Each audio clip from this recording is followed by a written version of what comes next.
Assalamu alaikum students, this is Professor Danish Farman with the lecture of subject verb agreement।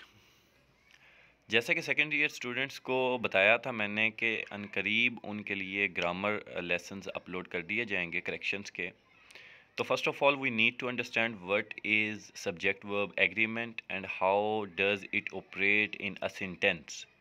यानी subject और verb का agreement होता क्या है और ये सेंटेंस में ऑपरेट कैसे होता है। Let us begin our lecture. बच्चों, सब्जेक्ट वर्ब एग्रीमेंट मीन्स के सब्जेक्ट का नंबर काउंट करें, 1 2 3 कितने हैं।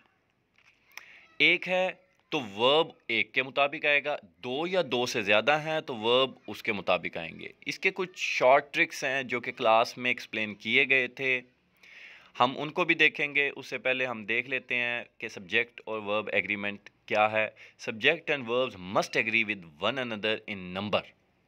ये बच्चों नंबर को हाईलाइट किया गया, आपने नंबर को माइंड में रखना है। अगर सिंगुलर है तो वर्ब भी सिंगुलर होगा और प्लूरल है तो वर्ब भी प्लूरल होगा। इसका एक मेथड तो ये है कि आप सिंगुलर वर्ब्स तमाम याद कर लें और आप प्लूरल वर्ब्स तमाम याद कर लें। यानी इज़ और एम सिंगुलर हैं, आर प्लूरल है, वॉज वर्ब में से वॉज सिंगुलर है, वर्ब प्लूरल है में से हैज़ सिंगुलर है प्लूरल है। तो आप अगर इसको याद करना चाहें तो ऐसे याद कर ले, और दुनिया के तमाम जो बाकी वर्ब्स हैं अगर उनके साथ एस ऐड कर दिया जाए तो वो सिंगुलर हो जाते हैं, और अगर एस रिमूव कर दिया जाए तो प्लूरल हो जाते हैं। अब आपको एक साइड पे वर्ब्स क्लियर हो गए, दूसरी साइड पे सब्जेक्ट क्लियर कर लें आप कि अगर किसी भी नाउन के साथ एस लगा दिया जाए तो वो प्लूरल हो जाते हैं, और एस हटा दिया जाए तो सिंगुलर हो जाते हैं। जैसे बॉय सिंगुलर है, बॉयज़ प्लूरल है, और ही शी इट सिंगुलर है, दे प्लूरल है, प्रोनाउन की जहाँ तक। तो बच्चों आप सब्जेक्ट वर्ब एग्रीमेंट के लिए सब्जेक्ट सिंगुलर याद कर सकते हैं, मतलब बड़ा इजी वे है, 4-5 पॉइंट्स हैं। आप वर्ब सिंगुलर अलहदा से जिनके साथ ऐसा ऐड किया जाए। तो हम सबसे पहले कहते हैं जो यहाँ पर लिखा हुआ है, in the present tense noun and verbs form plurals in opposite ways. आपको ये बात समझनी होगी कि अगर नाउन के साथ एस ऐड कर दिया जाए, जैसे कि सेकंड सेंटेंस में the dogs chase the cat, तो यहाँ पर डॉग के साथ एस ऐड किया गया, डॉग्स हो गया, तो चेज के साथ आप एस नहीं लगाएंगे, क्योंकि वर्ब के साथ से एस हटाएं तो वो जमा बनता है, और नाउन के साथ एस लगाएं तो वो फिर जमा बनता है। तो मैं इसके लिए प्रपोज करता हूं कि आप सिंगल एस थ्योरी पे चलें, कि एक एस है आपके पास और आपके पास जुमला है, जुमले में एक सब्जेक्ट है, एक वर्ब है। अगर है boy play in the ground, तो एक एस अब देखें आपने कहीं ना कहीं लगाना है, यानी या बॉय के साथ लगा दें या प्ले के साथ लगा दें। अगर आपने लड़के ज्यादा हैं तो आप बॉयज करेंगे, boys play in the ground. और अगर एक है लड़का तो फिर प्ले के साथ लगाएं, boy plays in the ground. इसी तरह द डॉग, अब डॉग के साथ नहीं आया, वाहिद हो गया, तो चेजेस द कैट हो गया। और अगर डॉग के साथ एस लगाएंगे फिर चेज के साथ हटा दें। तो ये बहुत सिंपल वे है बेसिक सेंटेंस करेक्शन की। आप ऐसे लिखते हैं, आप स्टोरी राइटिंग करते हैं, एप्लीकेशन राइटिंग करते हैं, ये first year and second year दोनों क्लासेस के लिए बहुत इंपॉर्टेंट लेक्चर है। तो आपने डॉग के साथ एस लगाना है, नहीं तो चेज के साथ लगा देना है। यानी या आप नाउन के साथ लगाएं या वर्ब के साथ लगाएं, एक एस आपने इस थ्योरी पे अमल करते हुए इसकी करेक्शन करनी है। अच्छा, 9 सब्जेक्ट वर्ब एग्रीमेंट रूल्स अब आपसे डिस्कस किए जाएंगे इस लेक्चर में। आपने इस लेक्चर को इंतहाई केयरफुली सुनना है, और उसके बाद आपने ये लेक्चर एक बार नहीं सुनना बच्चों, एटलीस्ट 2 to 3 टाइम्स आप इसे प्ले करें, आप इसे सुनते जाएं, आपके माइंड में क्लियर होता जाएगा। साथ कॉपी पेंसिल अपनी रेडी रखें, खुद से एग्जाम्पल्स क्रिएट करते जाएं। मतलब वीडियो रोकें, एक रूल पढ़ा है उसकी 4 से 5 एग्जाम्पल्स बनाएं, उनकी एग्जाम्पल्स को देख के। तो यकीनन by the end of the video जब आप ऐसी एक्सरसाइज कर चुके होंगे, आपको और कुछ नहीं तो 80 to 85% subject verb agreement clear हो चुका होगा। बच्चों एमडी कैट के हवाले से जो बच्चे पेपर देने जाते हैं उनके लिए भी ये बहुत इंपॉर्टेंट है। सबसे पहला इसका है, अ फ्रेज और clause between subject and verb does not change the number of the subject.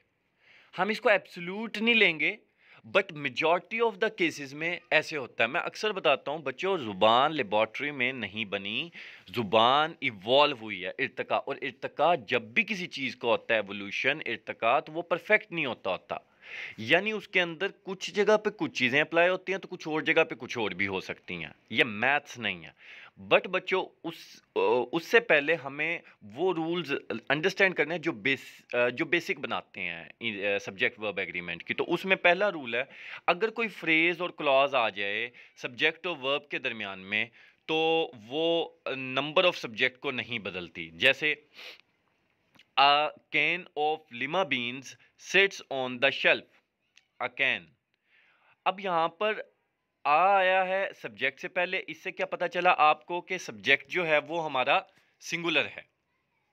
लेकिन बच्चों ऑफ लिमा बीन्स जो आ रहा है, यहाँ पर हमारा जो प्रेपोजिशनल फ्रेज है वो कैसे है, बिकॉज कोई भी प्रेपोजिशन आ जाए और उसके बाद नाउन आ जाए तो वो प्रेपोजिशनल फ्रेज बन जाती है। इसी के अंदर अंडरलाइन नहीं है, लेकिन आप देख लें, on the shelf, on preposition है, द शेल्फ नाउन आ गया, तो ये प्रेपोजिशनल फ्रेज है। अगर सब्जेक्ट और वर्ब के दरमियान में कभी भी प्रेपोजिशनल फ्रेज आपको मिल जाए तो वो कभी भी सब्जेक्ट के नंबर को चेंज नहीं करेगी। यानी अ कैन मीन सिंगुलर ही रहेगा, वाहिद ही रहेगा, वो डबल नहीं हो जाएगा। लिमा बीन्स के साथ ऐसा आ रहा है। अगर आप इसको देखेंगे, आप कहेंगे सिंगल एस थ्योरी पे अमल करते हैं, बीन्स के साथ एस लगा हुआ, सिट के साथ एस ना लगाएं। लेकिन बच्चों आप देखें पीछे ऑफ से ये शुरू हुई है। जब ऑफ से शुरू हो रही है तो इसका मतलब है ये प्रेपोजिशनल फ्रेज है, इसको क्रॉस करें, पीछे वाला जो सब्जेक्ट है उसका वर्ब के साथ डायरेक्ट ले जाके आप एग्रीमेंट करेंगे, तो तब ये एग्रीमेंट हमारा कामयाब होगा। इसमें यहां पर इसका इसके साथ एग्रीमेंट है। और जिस तरह ये ऑन द शेल्फ है, ये भी हमारे पास क्या है, ये भी हमारे पास प्रेपोजिशनल फ्रेज है। इससे नीचे देखें, the verb sits agrees with the subject can not with beans. इसके बाद सेकंड एग्जांपल में बच्चों हम एक फ्रेज को देखेंगे जो कि दरमियान में डिपेंडेंट केस के तौर पे हमें दी गई हुई है। उसको देखने के लिए आप देखें,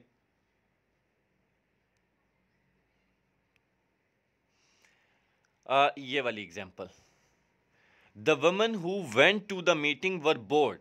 अच्छा, द वुमन, वुमन में MEN आया है, मतलब नंबर ऑफ वुमेन जो है वो क्या है, ज्यादा हैं।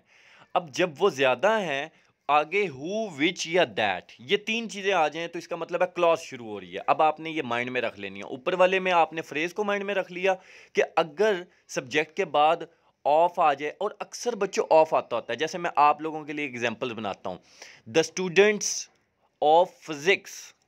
अब ऑफ और फिजिक्स के, फिजिक्स नाउन है, ऑफ फिजिक्स प्रेपोजिशनल फ्रेज होगी। तो बच्चों इसको हज़फ कर दें, इसको क्रॉस करें, फिर सेंटेंस को चेक करें। द स्टूडेंट्स, स्टूडेंट्स के साथ एस लग चुका है तो आर रीडिंग होगा, आर आएगा उसके साथ, यानी वर्ब प्लूरल हमने लेके आना है।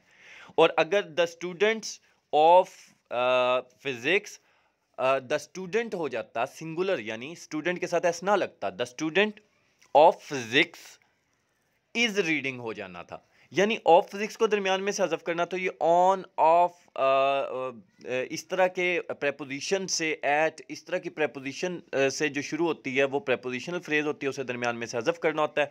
लेकिन जो सेकंड एग्जांपल लिखी हुई है बच्चों, उसके मुताबिक आप देखें कि the woman who went to the meeting were bored, who, which या दैट, ये तीन वर्ड्स अगर सब्जेक्ट के बाद आ जाएं तो बच्चों उसका इंटरनल एग्रीमेंट होता है। यानी उसको आपने सब्जेक्ट और वर्ब एग्रीमेंट में नहीं लाना। हाँ, हु का वेंट के साथ होगा। अगर यहां पर होता हु आर गुड, तो the woman who are good होना था, बिकॉज हु के अंदर वुमन वाला सेंस आ जाता। तो हु चूंकि प्लूरल सब्जेक्ट है तो प्लूरल हो जाता हु आर गुड, उसके साथ आर लगना था ज्यादा वाला। लेकिन आपने हु, विश, दैट वाला मुकम्मल जो है वो क्रॉस करना है, और आपने डायरेक्ट तलाश करना है जो आगे वर्ब आया हुआ है। जिस तरह वर आया हुआ है तो आप वर को वुमन के साथ एग्री करवाएंगे, the woman were board. Subject verb agreement के लिए आप क्लॉज को दरमियान में से हज़फ कर देंगे। नीचे लिखा हुआ है the verb were agrees with the subject woman, not with meeting. तो मीटिंग वर्ब बोल्ड नहीं हो सकता यहाँ पर। Who went to the meeting, तो इसका एक सिंपल फार्मूला आप लोगों को बताता चलूं कि बच्चों जब भी हु विच या दैट आ जाए सब्जेक्ट के बाद, तो आप पहला हेल्पिंग वर्ब या वर्ब ना देखें, आप दूसरे हेल्पिंग वर्ब को डायरेक्ट तलाश करें। जैसे वेंट पहला था, इसको छोड़ दें, सेकंड अगला वर्ब सेंटेंस में तलाश करें, तो वो कौन सा होगा? वर्ब, डेफिनेटली तो फिर वही है। इसके लिए आप एक सेंटेंस राइट डाउन करें अपनी कॉपीज में। A student who plays cricket dash absent। a student who plays cricket, अब plays पहला वर्ब है, दूसरा वर्ब जो डैश मैंने आपको लिखवाई है वो है, तो उसमें आप राइट आंसर पुट करें, who is the student who plays cricket is absent। तो बच्चों ये फ्रेज और क्लॉज को दरमियान में से हज़फ करने वाला रूल नंबर 1 हो गया ओवरऑल। बस इसमें समराइज़ करूं इस रूल को कि जब भी दरमियान में सब्जेक्ट और वर्ब के फ्रेज आ जाए या कोई क्लॉज आ जाए, तो हम उसको क्या करेंगे? दरमियान में से हज़फ करेंगे, उसे क्रॉस कर देंगे और डायरेक्ट सब्जेक्ट और वर्ब का एग्रीमेंट बनाएंगे। फ्रेज जब भी शुरू होगी ऑफ, ऑन, एट, इस तरह के वर्ड से शुरू होगी, और क्लॉज जब भी शुरू होगी हु, विच, दैट, इनसे शुरू होगी। बच्चों इस तरह आपका पहला रूल यहाँ पर मुकम्मल होता है। सेकंड रूल की तरफ चलते हैं, वो है इंडेफिनेट रूल, इंडेफिनेट प्रोनाउंस का। अगर indefinite pronouns as a subject आ जाएं, बच्चों ये देखें, each, either, neither, one, nobody, nothing, anyone, anybody, anything, someone, somebody, something, everyone, everybody, everything, ये जितनी भी लिखी हुई हैं, ये जितने भी प्रोनाउंस लिखे हुए हैं, ये सब सिंगुलर होते हैं। यानी इन प्रोनाउंस के साथ आप हमेशा सिंगुलर वर्ब यूज करेंगे। जैसे each does, each plays, each of the boys plays. Each से जब भी जुमला शुरू होगा, तो हम इसे क्या करेंगे? इसके साथ जो भी वर्ब लाएंगे, दरमियान में अगर फ्रेज आ जाए, कोई क्लॉज आ जाए, तो घबराना नहीं है, आपने ये वाले वर्ड्स याद कर लेने हैं। इन वर्ड्स के बाद जब भी आपके पास आगे वर्ब आ रहा है, तो उस वर्ब को आपने सिंगुलर रखना है। तो ये सिंगुलर साथ लिखा हुआ है, आपने इसको माइंड में रखना है। लेकिन हम इसके लिए रूल बनाते हैं इनो का। जो इंटर टेस्ट की क्लासेस में हम पढ़ाते हैं, ईच, ईदर और एवरी, और उसके बाद नीदर और वन। तो ये जितने भी वर्ड्स होते हैं सिंगुलर के तौर पे, लेकिन इसमें मैंने उसकी एक्सटेंशन भी ऐड की हुई है, आप देख सकते हैं। लेकिन प्लूरल इंडेफिनेट प्रोनाउंस होते हैं, उनके साथ हमेशा प्लूरल आते हैं, वो है सेवरल, फ्यू, बोथ, मैनी। हम इसे कहते हैं कि फादर, मदर, ब्रदर और sister. Father F, brother B, mother M और सिस्टर एस। तो फादर से हम एफ से फ्यू बना लेते हैं, मदर मैनी बना लेते हैं, ब्रदर बोथ बना लेते हैं सेवरल, सिस्टर से एस से बना लेते हैं। तो बच्चों ये 4 F M B S, father, mother, brother, sister, ये अपने माइंड में रखें। ये जब भी सब्जेक्ट के तौर पे आएंगे ये वाले प्रोनाउंस, इंडेफिनेट प्रोनाउंस, तो ये क्या करेंगे? अपने साथ प्लूरल वर्ब लेंगे। इनके साथ हमेशा क्या ऐड होगा? Plural verb. जैसे बोथ डू। अच्छा यहां पर हो जाता बोथ ऑफ द बॉयज। बेटा ऑफ द बॉयज को काटे बोथ, आपको पता है कि इसके साथ प्लूरल ही आना है। जो इसके बाद हमारे पास थर्ड रूल आ रहा है कि वो सिंगुलर भी हो सकते हैं, प्लूरल भी हो सकते हैं। उसके लिए हम वर्ड यूज करते हैं SANAM. S for some, A for any, N for none, A for all, M for most. ये लिखा हुआ है आपके सामने, some, any, none, all, most, SANAM. आप सनम वर्ड याद रखें, SANAM, तो आपको ये तमाम वर्ड्स याद रहेंगे।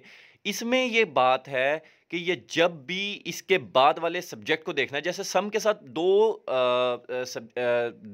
साथ दो प्रेपोजिशनल फ्रेजेस लगी हुई हैं, सम ऑफ द शुगर या सम ऑफ द मार्बल्स। अब अगर ये जितने भी सनम वाले वर्ड्स हैं, इनके बाद आपने जो भी प्रेपोजिशनल फ्रेज होगी, any of the boys, any of the कोई भी सिंगुलर चीज ले आए, none of the boys, none of any advice, none of the advice, none of the boys। advice वाहिद है, बॉयज प्लूरल है, तो उसके मुताबिक आप बस चलें। तो जब भी सनम आ जाए, आपने क्या करना है? शुगर को देख लेना और मार्बल्स को देख लेना, उसके मुताबिक आपने लगा देना है। तो इसका शॉर्टकट ये है कि सनम वाले वर्ड्स देखें, सम, एनी, नन, ऑलमोस्ट, इनमें से कोई शुरू में तो नहीं आ गया। अगर बच्चों शुरू में अगर इनमें से कोई भी आया हुआ वर्ड है, तो आप डायरेक्ट प्रेपोजिशनल फ्रेज के अंदर प्रेपोजिशन यानी ऑफ के बाद देखें द शुगर और द मार्बल्स आ रहा है, आप द शुगर और द मार्बल्स के मुताबिक वर्ब लगा दें। द शुगर सिंगुलर है, द शुगर इज हो गया, द मार्बल्स प्लूरल है, तो द मार्बल्स आर हो गया। तो क्योंकि मार्बल्स काउंटेबल हैं, ठीक है, तो इसलिए वो प्लूरल लेगा। और चूंकि शुगर अनकाउंटेबल है, ठीक है। अनकाउंटेबल जब होगी तो उसके साथ सिंगुलर आएगा, जैसे वाटर इज कोल्ड होगा, वाटर अनकाउंटेबल है। तो ये अपने माइंड में एक और बात क्लियर रखें कि अनकाउंटेबल जो होते हैं वो अमूमन सिंगुलर वर्ब अपने साथ लेते होते हैं, और जो काउंटेबल होते हैं वो अपने साथ प्लूरल वर्ब लेते होते हैं। तो ये आप दोबारा वीडियो के इस पार्ट को दोबारा सुने, सिंगुलर कौन से हैं, प्लूरल कौन से हैं, और दोनों तरह कौन से एक्ट कर सकते हैं। तो इनो, triple E, N O, each, either, every, no one, या नीदर, और उसके साथ वन, ये हम डील करते हैं बच्चों सिंगुलर के लिए। F M B S, father mother brother sister, ये प्लूरल के लिए। और सनम सिंगुलर या प्लूरल, इसके बाद प्रपोजिशनल फ्रेज के अंदर हमने नाउन को देखना होता है। आई होप आपको इसकी अंडरस्टैंडिंग होगी। जी, कंपाउंड सब्जेक्ट्स होते हैं। कंपाउंड आपको पता है कि दो चीज़ों से मिलके, दो एलिमेंट से मिलके जो बनता है उसको क्या कहते हैं, कंपाउंड कहते हैं। तो compound subjects joined by and are always plural. तो a pencil and an eraser, इसके अंदर एक और खास बात है बच्चों, इसके अंदर आर्टिकल्स भी अलग अलग आएंगे। यानी a pencil and an eraser make, अब ये दो हो गए, ये आपने क्या काउंट करना है, दो काउंट करना है। जब आपने दो काउंट किए तो इसका मतलब है यहां पर एस ऐड हो गया, यानी सब्जेक्ट जो है वो प्लूरल हो गया। आप इसको बॉयज भी लिख सकते हैं, आप इसको पेंसिल्स भी लिख सकते हैं। दो हुए तो यानी आपने मतलब उसको प्लूरल ही काउंट करना है। तो एस तो ऑलरेडी आ चुका है, जब प्लूरल हुए तो वर्ब के साथ आपने एस नहीं ऐड करना, सिंगल एस थ्योरी के मुताबिक। तो बच्चों यहां पर आपने ख्याल करना है, अगर आप कह रहे हैं दो सेंटेंसेस लिख लें, my brother and friend is good या हैंडसम, और my brother and my friend, तो इज आर में से आपने सिलेक्ट करना है गुड। इज या आर कौन सा होगा बच्चों? जब आर्टिकल एक हो और एंड के साथ दो चीजों को ज्वाइन किया जाए तो वो सिंगुलर ही काउंट होगी। और अगर आर्टिकल्स अलग-अलग आ जाएं, जैसे इसमें अ और एन, दो आर्टिकल्स आए हुए हैं, a pencil and an eraser make writing easier, तो अलग-अलग आर्टिकल्स भी आपने चेक कर लेने हैं। आप ये नहीं कह सकते माय फ्रेंड एंड ब्रदर, आपका भाई आपका दोस्त है फिर, क्योंकि आपने माय एक दफा यूज किया हुआ है, मेरा भाई और दोस्त, वो है मेरा भाई और मेरा दोस्त, ये दो हो गए, इसको आपने प्लूरल काउंट करना है। उसके बाद बच्चों रूल नंबर 4 है, कंपाउंड सब्जेक्ट के बाद अगर कंपाउंड सब्जेक्ट्स को और या नॉट से मिलाया जाए, यानी दो सब्जेक्ट्स हों, दरमियान में एंड की जगह क्या आ जाए, और या नॉर, तो बेटा आपने सेकंड सब्जेक्ट के मुताबिक हमेशा वर्ब प्लेस करना है। जैसे neither the director nor the actors, अब डायरेक्टर सिंगुलर था, एक्टर्स प्लूरल था, जमा था, तो एक्टर्स के मुताबिक लाएं जो भी वर्ब आता है, एक्टर्स। बस आप यूं समझें कि जब और या नॉर आ जाए ना बच्चों, तो आपने शुरू वाला सेंटेंस ही छुपा देना, सेकंड सब्जेक्ट को डायरेक्ट तलाश करना है, डायरेक्टर वाले पार्ट छोड़ दें, neither the director nor the, इस तक छोड़ दें, जो सेकंड सब्जेक्ट आ रहा है वो क्या, एक्टर्स। तो आप पिछले सेंटेंस को अगर आप इसके ऊपर हाथ रखें तो actors are following the lines closely, बस सिंपल इज दैट कि और नॉर आए तो सेकंड सब्जेक्ट के मुताबिक वर्ब लगा दिया करें। ये बात आपको याद होगी। उसके बाद neither the actors nor the director, अब डायरेक्टर बाद में आया, आपको पता है नीदर नॉर का सर ने क्या बताया था, ईदर और या नीदर नॉर का। तो आप पिछले वाले सेंटेंस पे हाथ रखें और सिंपली ईदर और नीदर नॉर, अगर नीदर शुरू में ना भी हो फिर भी आपने इसी रूल को फॉलो करना है, ठीक है बच्चों। ये भी हो सकता है एक्टर्स और द एक्टर्स और द डायरेक्टर, तो डायरेक्टर जो है सिंगुलर है, उसके साथ सिंगुलर वर्ब ले आए। उसके बाद है इन्वर्टेड सब्जेक्ट। बच्चों इन्वर्टेड सब्जेक्ट क्या होते हैं, जिसके शुरू में देयर से शुरू हो जाए जुमला, देयर इज अ कैट। अब देयर के अंदर कोई सिंगुलर प्लूरल का सेंस है ही नहीं, देयर आ गया ना जब शुरू में, तो आपने देखना है वर्ब के बाद आ रहा है इन्वर्टेड सब्जेक्ट। आपको समझ आ गया, यानी सब्जेक्ट की पोजीशन पे वो सब्जेक्ट नहीं मिलेगा आपको, वो मिलेगा इट या देयर वाले जुमलों में अक्सर ऐसा हो जाता है, या who which where when how, इस तरह के जुमलों में ऐसा प्रोसेस आपको देखने को मिलता है कि इनके अपने अंदर कोई सिंगुलर या प्लूरल यानी वाहिद और जमा की सेंस नहीं होती। वर्ब के बाद अक्सर आ रहा होता है वो वर्ड जिसके अंदर देयर इज अ कैट, और अगर कैट दो हो जाए तो देयर आर टू कैट्स। अब देयर शुरू में देयर ही है, THERE, उसके अंदर तो वाहिद और जमा कुछ नहीं था ना, तो देयर इज आ कैट, आपने बच्चों आ कैट के मुताबिक पिछला इज लगाया, तो इसमें जुमले को ना ज़रा उल्टा आपने एग्रीमेंट बनाना है, यानी आ कैट इज़ देयर आपने कर देना है, और इस जुमले को आपने उल्टा पढ़ना होता है। There are many cats are there. मेरी बात समझ आ गई? इन्वर्टेड सब्जेक्ट को आप इन्वर्टेड सेंटेंस बना लें, पूरे जुमले को ही ऑपोजिट रिवर्स फॉर्म में, अगर वो लेंथी नहीं है तो। यहां पर क्या लिखा हुआ है? Waiter there is a fly in my soup. Fly means bee, मक्खी। तो आ फ्लाई इज देयर, आपने इसका एग्रीमेंट ऐसे कर लेना। जब भी देर आ जाए आपने उल्टा एग्रीमेंट करना शुरू कर देना। आगे देखें, there are 4 flies in my soup, 4 flies are there. तो हाउ आर द रिलेटिव्स? देखें, मैंने आपको बताया था कि क्वेश्चन वर्ड्स के अंदर अक्सर ऐसा हो जाता है, जैसे हाउ आर द रिलेटिव्स है तो उल्टा करें द रिलेटिव्स आर। ठीक है जी। इसका आपने ख्याल करना है इन्वर्टेड सब्जेक्ट्स का। उसके बाद बच्चों है कलेक्टिव नाउन्स। कलेक्टिव नाउन्स में बच्चों group, jury, crowd, team etcetera, वो नाउन्स जो कि काफ़ी इंडिविजुअल से मिलके बनते हैं। जैसे ज्यूरी बनती है 5 जजेस से या 3 जजेस से, जैसे क्राउड बनता है बहुत ज़्यादा हजूम से, जैसे टीम बनती है 11 मेंबर्स से। मे बी सिंगुलर और plural depending on meaning. Meaning means यहाँ पर बच्चों नोशनल एग्रीमेंट होता है। नोशनल एग्रीमेंट अपने पास राइट डाउन कर रहे हैं, NOTIONAL, नोशनल यानी आइडिया वाला, ख्याल वाला। तो आपने इसको सोचना है खुद से। अगर वो तमाम लोग एक ही एक्शन परफॉर्म कर रहे हो तो बच्चों वो सिंगुलर होगा। अगर वो डिफरेंट एक्शन परफॉर्म कर रहे हैं, सब अपना अपना एक्शन परफॉर्म कर रहे हैं, तो प्लूरल हो जाएगा। जैसे देखें, ज्यूरी ने अगर फर्ज करें एक ही फैसला सुनाया, तो the jury has awarded custody to the grandmother. Jury has, या हम इसके लिए बहुत जुमला क्लास में सिंपल जुमला बनाते होते हैं क्लास में। The jury is United sorry, the jury is unanimous. यानी अगर वाहिद है, अगर ये तकसीम हो जाए, यानी 3 जज एक फैसला दे दे, 2 जज एक फैसला दे दें, तो the jury are divided, the jury have decided the case with division या विद डिफरेंट ओपिनियंस। तो जब डिफरेंट आ गया या डिवीजन आ गई तो ज्यूरी ही प्लूरल हो जाएगी, क्योंकि देखिए अंदर से जज 5 एक ही पेज पे हैं, तो आपको पता है कि वो वाहिद है। एक तरह की सोच आ गई ना, तो आपने उनका ख्याल ओपिनियन चेक कर लिया। अगर वो मुख्तलिफ सोच रहे हैं, अब इसके इसके लिए आप न्यूज़पेपर उठा के पढ़ सकते हैं। पनामा केस का जब फैसला आया था, तो ज्यूरी जो थी 5 जजेस की, वो यूनाइटेड थी तो सिंगुलर होगी। और वो अगर मुख्तलिफ फैसला, यानी 3 जजेस ने एक फैसला दिया या 2 जजेस ने एक फैसला दिया, तो बच्चों वो प्लूरल हो गई थी, जमा हो गई थी। आप अखबार से पढ़ के नीचे कमेंट्स में लाजमी कमेंट कीजिएगा, ज्यूरी वाहिद थी या जमा थी पनामा केस में। ये आपकी असाइनमेंट है। उसके बाद the jury members have been arguing, argue कर रहे हैं यानी एक दूसरे से मुख्तलिफ हैं, एक दूसरे से मुख्तलिफ ओपिनियन रखते हैं, तभी तो दलाइल दे रहे हैं। तो 5 जजेस जब आपस में एक दूसरे को दलाइल दे रहे हैं, तो इसका मतलब है कि वो केस पे एक नहीं है, तो इसका मतलब है हैव लगा देंगे हम। तो बच्चों इसके लिए बड़ी सिंपल सी मैंने आपको चीज़ बताई हुई है कि जब भी वर्ब सिंगुलर होता है उसके साथ एस लगता है, लेकिन जब हेल्पिंग वर्ब्स भी जो सिंगुलर होते हैं उसके साथ भी एस ही लगता है। जैसे प्लेज हो गया तो सिंगुलर हो गया। जैसे पहले ही हमारी एग्जांपल में आया था चेज, चेजेस, एस लग गया, सिंगुलर हो गया। वर्ब के साथ एस लगाते जाएं, वर्ब सिंगुलर होता चला जाता है।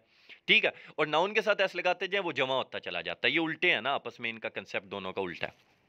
तो बच्चों जब वर्ब के साथ आप ऐसा ऐड करते जाएंगे वो सिंगुलर होता जाता है। इसी तरह इज के साथ देखें आप एंड पे ऐसी है, हैज़ के साथ देखें एंड पे ऐसी है, वॉज के साथ देखें एंड पे ऐसी है, डज के साथ देखें एंड पे ऐसी है।